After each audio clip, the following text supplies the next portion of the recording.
I think people and investors should be a bit cautious coming into this earnings season. We're up about 6% on the S&P in the past 30 days. That's pretty strong. So there's probably a risk for a little bit of a pullback.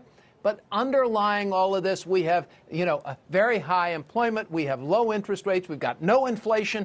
We've got a Fed that's moved to the sidelines, which is a really good place to keep any central bank. I mean, it's just not awful, and people keep trying to make it awful. I think you're going to have a buying opportunity here. You ought to have your list out, and you ought to make sure that there are good balance sheets in there because the waters are probably going to get a bit bumpier. So, Michael Farr, you see earnings expansion and so therefore also price appreciation. So the multiples may not be much higher, but we will see advances in the indices? I think so. I mean, so where we are right now is on the higher end of average for price to earnings multiples. We're at a discount to where we were a year ago, well below. Market's not cheap. Market's not expensive. If price to earnings ratios stay level, yes, I think certainly earnings will drive prices higher. I think with the wage inflation that we're seeing, maybe the Fed got this right.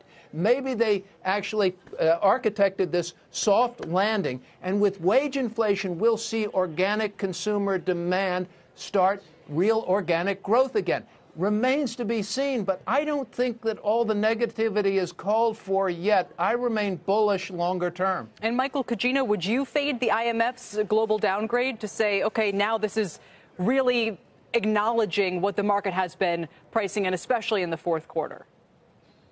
No, I don't think the IMF's note today really told us anything we don't already know. Global growth has been weak. We know that. And the primary reasons are potentially our trade issues with the U.S. and China and some of the uncertainties surrounding Brexit and European growth in general. So, I mean, to me, it was not news. I think the issues here are, the U.S. economy to date has continued to grow despite all of this. And as Michael mentioned, a lot of the positive factors, I don't see any of those changing, nor do I see any of those the types of things that would cause a recession at the moment.